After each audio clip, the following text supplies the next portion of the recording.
വൈകിട്ടൊരു video record ചെയ്തെന്നും പറഞ്ഞ് പുറത്തോട്ട് ഇറങ്ങിയതാണ്, പക്ഷെ പറ്റിയില്ല. എന്താന്ന് ഞാൻ കാണിച്ചു തരാം. ഇന്നിവിടെ ഭയങ്കര കാറ്റാണ്. കാറ്റെന്ന് പറഞ്ഞാൽ നിങ്ങൾക്ക് പറഞ്ഞ് മനസ്സിലാക്കി തരാൻ പറ്റത്തില്ല, അത്ര കാറ്റാണ്.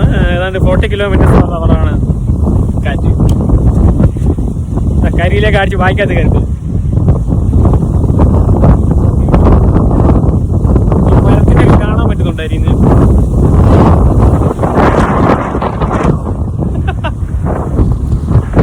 ഇപ്പോഴാണ് എനിക്ക് മനസ്സിലായത്, ഈ സ്നോ ഉള്ള സമയത്തൊക്കെ നിങ്ങൾ മിക്ക സിനിമയിലും അല്ലെങ്കിൽ വീഡിയോയിലും കണ്ടിട്ട് ആൾക്കാർ ഇങ്ങനെ ചെറുതായിട്ട് കുനിഞ്ഞായിരിക്കും നടക്കുന്നത്.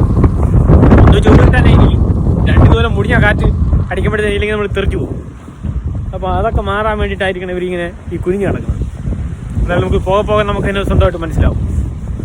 അങ്ങനെ ആകെ മൊത്തത്തിൽ ശുഭം.